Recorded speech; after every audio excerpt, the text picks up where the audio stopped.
Namaste students, myself Dr. SWATI KS, Assistant Professor, Department of Rashastra and Vaishya Kalpana, Jayoti Vidyapeeth-Routes University, Jaipur.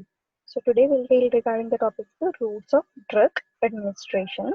So in the last session, we have dealt regarding the introduction of the for the routes of drug administration and the types of routes of drug administration, that is enteral route, parenteral route and the topical route. So in detail regarding the enteral route and its classification and its advantages as well as the disadvantages of the enteral route. So today we will deal regarding the parenteral route of drug administration. So parenteral administration is injection or infusion by means of a needle or a catheter inserted into the body.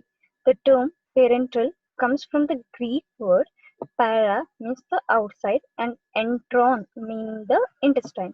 So this route of administration bypasses the alimentary canal. So parenteral route of administration. So first one is injection, and it includes intravenous route, intramuscular, subcutaneous, intra-arterial, intra-articular, intrathecal, and intradermal. Second one, inhalation, like volatile oils, aerosols, or vapors are administered in this route. Interferosis. So in this method, the drug is driven deep into the skin by means of a galvanic current. So in action, the drug is suspended in an oily vehicle and rubbed on the skin. Next, advantages of the intravenous route.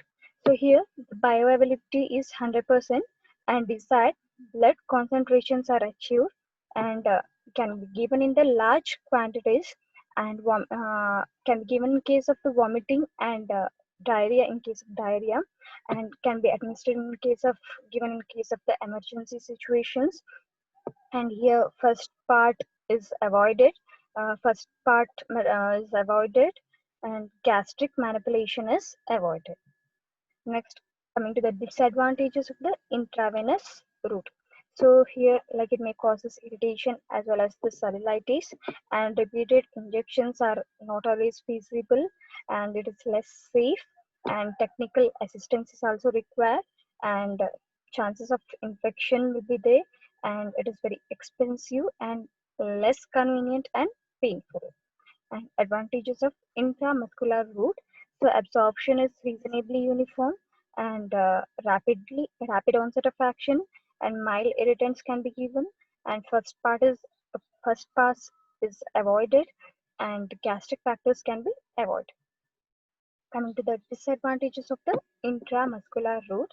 So only up to 10 ml drug given, and local pain and abscess may happen, and it is very expensive, and chances of infection will be there, and it may causes nerve damage also. Next, subcutaneous route of administration.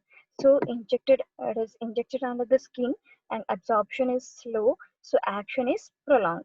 So implant a tablet or a porous capsule is inserted into the loose tissue by incision of the skin, and which is then stitched up. So examples like certain hormonal drugs can be given by this route.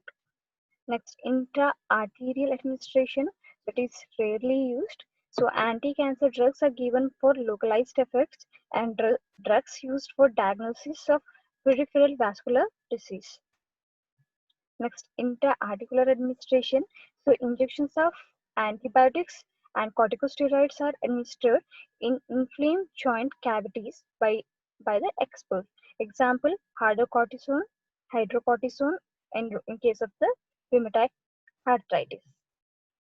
Next is the intradermal administration.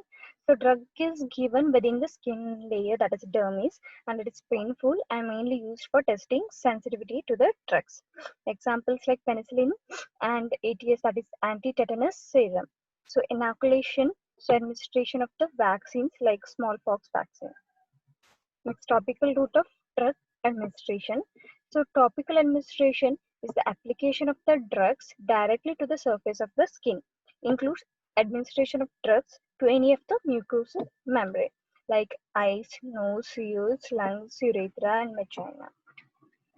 Next, topical dosage forms. So dosage form for the topical administration include, in case of skin, like creams, ointments, lotions, gels, and in case of eyes or ears, like solution, suspensions, and ointments, and in case for the nose and lungs, sprays and powders.